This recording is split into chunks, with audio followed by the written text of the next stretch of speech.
8-10 बार ऐसा देश में और हो जाए तो सब ठीक हो जाए। मारो मारो मारो मारो मारो मारो मारो मारो मारो, खत्म। क्योंकि न्याय मिलने की प्रक्रिया इतनी लंबी है और इतनी बोझिल है कि आमतौर पर न्याय मिल नहीं पाता, और जब न्याय नहीं मिल पाता लोग इतने परेशान हो जाते हैं और अंत में लोग परेशान होकर सोचते हैं कि इससे तो अच्छा है सीधे निपटाओ। अब बस ध्यान रखिए कि अगर पुलिस कमिश्नर 4 लोगों को एक साथ जान से मार सकता है तो पुलिस कमिश्नर किसी दिन हमें भी मार सकता है। इन 4 ने हैदराबाद में पुलिस द्वारा रेप के 4 आरोपियों का एनकाउंटर किया गया है। क्या वह नैतिक रूप से सही है और इसका समाज पर क्या प्रभाव पड़ सकता है? क्या इससे रेप की घटनाओं में कमी आएगी? क्या पुलिस के ऊपर भी कोई कार्यवाही की जाएगी? और दूसरा भी मामला यही है, what is your opinion regarding this? नैतिकता के अनुसार सीएस एस्पिरेंट को क्या राय रखनी चाहिए? भाई सीएस एस्पिरेंट यानी कि आप लोगों को राय यही रखनी चाहिए कि कोई भी एनकाउंटर जो ऐसी परिस्थितियों में नहीं किया गया जिन परिस्थितियों में वो उचित हो सकता था वो अनुचित है। सिंपल सी बात है। क्या होता है कि हम सबके अंदर एक मन होता है जो वासनाओं वाला मन होता है, जो विवेक की बात नहीं सुनना चाहता, जो भीड़, मॉब, वायलेंस इन सब में एंजॉय करता है, जो पोएटिक जस्टिस वाला मन होता है। पोएटिक जस्टिस का मतलब है कि हिसाब बराबर होना चाहिए। यदि किसी ने कुछ किया तो उसकी परिस्थितियों पर गौर किए बिना उसको उतना ही बुरी तरह से, अगर आप जैसे कोई कार चला रहा है, उसकी गलती नहीं है, गलती पैदल वाले की है, लेकिन पैदल को टक्कर लगी, वो नीचे गिर गया, चोट लग गई, और सड़क पर जो लोग थे कार वाले को निकाल के इतना पीटा कि उसकी मौत हो गई। ये होता है पोएटिक जस्टिस। जीवन भर में जो परेशानियां थी उन सारी परेशानियों को एक साथ यहां उन्होंने हिसाब बराबर कर लिया एक ऐसे व्यक्ति से जो इस केस में दोषी नहीं था। उस केस में दोषी है, हम ये मान के चलते हैं जनरली, लेकिन कानून का सिंपल सा नियम है कि कोई व्यक्ति अपराधी है या नहीं इसका फैसला अदालत करेगी, इसका फैसला पुलिस नहीं कर सकती है। इस सेंस में कोई भी एनकाउंटर अपने आप में जस्टिफिएबल नहीं है, और सिविल सर्वेंट तो ऐसा नहीं कह सकते हैं, करते वही अलग बात है, लेकिन सिविल सर्वेंट ऐसा कह नहीं सकते हैं। तो ये तो हुई वो बात जो आप इंटरव्यू में या सिविल सर्विस डिस्कशंस में कहेंगे और कहना चाहिए आपको। हो सकता है कि आपके मन का एक हिस्सा जो जंगली हिस्सा है, इड वाला हिस्सा है, उसके मन में आ रहा हो कि बहुत सही हुआ, बस मोदी जी 8-10 बार ऐसा देश में और हो जाए तो सब ठीक हो जाए। इसमें मोदी जी की भूमिका नहीं मैं जानता हूँ, ये तो राज्य सरकार की भूमिका है। आज सुबह जैसे ही मुझे किसी ने बताया, मेरे फैमिली के मेंबर ने बताया, इतना ही मतलब मैसेज किया कि 4 जो रेप एक्यूज थे उन 4 का एनकाउंटर हो गया। इतना सुनते ही मैंने अनुमान कर लिया कि यह मामला उत्तर प्रदेश का होगा। वो हैदराबाद बोलना भूल गया था। इससे आपको पता लगता है कि अलग अलग सरकारों की छवि किस तरह की है। तो एनकाउंटर्स थोड़ा अपील करते हैं, कबीलाई किस्म के लोगों को बहुत अच्छे फील भी होते हैं। एक पक्ष ये भी है कि कुछ एनकाउंटर्स समाज को सुरक्षा का आश्वासन देते भी हैं। उत्तर प्रदेश के कुछ एनकाउंटर्स के बारे में मैंने पढ़ा, रिपोर्ट्स पढ़ी हैं। एनकाउंटर तो गलत, सीधी सी बात है, एनकाउंटर तो सरकार जो करती है गलत ही करती है, लेकिन कुछ एनकाउंटर ऐसे व्यक्तियों के हुए जिन व्यक्तियों के होने मात्र से समाज में असुरक्षा का माहौल था, उनके मरने से समाज खुश हो गया। लेकिन ये जो ट्रेंड है, ये ट्रेंड अपने आप में राज्य को उतनी शक्तियां दे रहा है। अब बस ध्यान रखिए कि अगर पुलिस कमिश्नर 4 लोगों को एक साथ जान से मार सकता है तो पुलिस कमिश्नर किसी दिन हमें भी मार सकता है, और जिस दिन वो हमें मारेगा उस दिन भी वो मरने के बाद हमारे हाथ पे पिस्तौल रख सकता है। पिस्तौल रखना कौन सी बड़ी बात है किसी के हाथ में, तो बहुत छोटी बात है।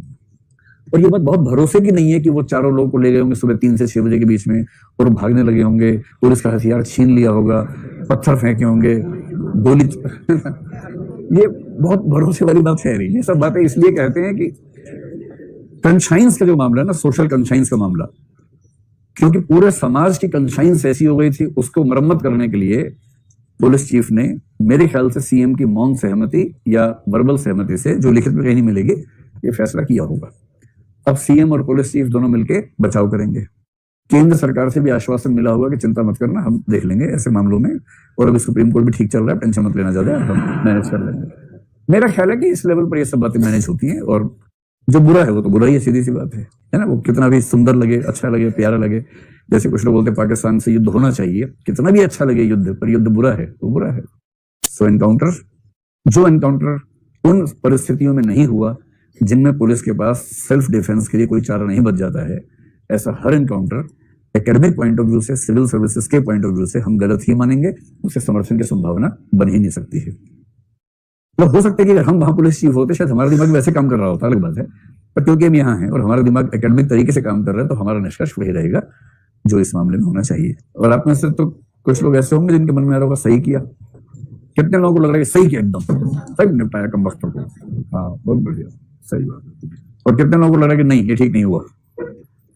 गनीमत है कि ये वाली संख्या एक आध ज्यादा है, एक आध ही ज्यादा है लेकिन ज्यादा है, और सबसे बड़ी संख्या तो वही है।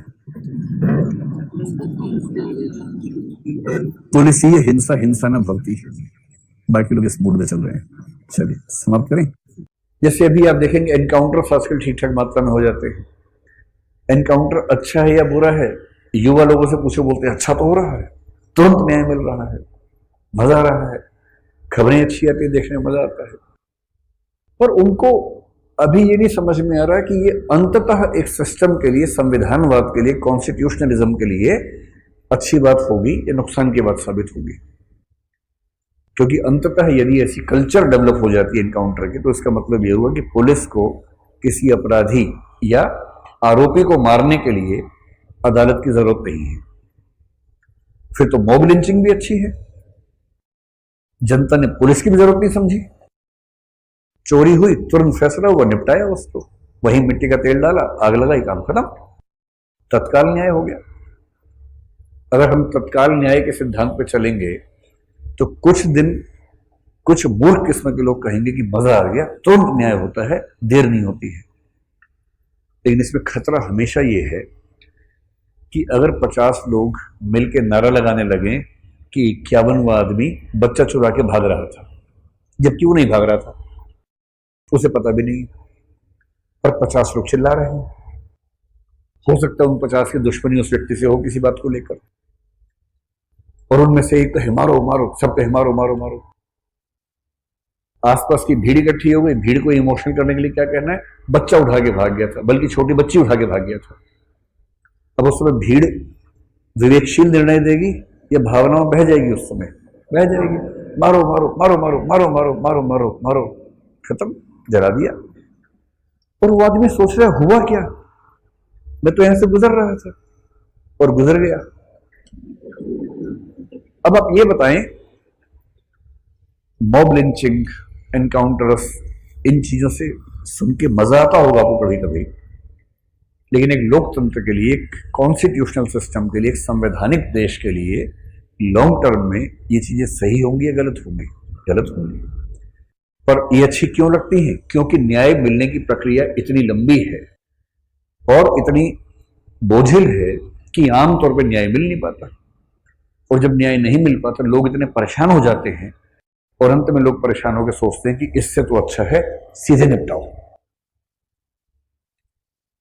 और यूपीएससी के एस्पिरेंट को समझना पड़ता है कि कहां तक अच्छा है, कहां बुरा है, ये अंतर समझना चाहिए।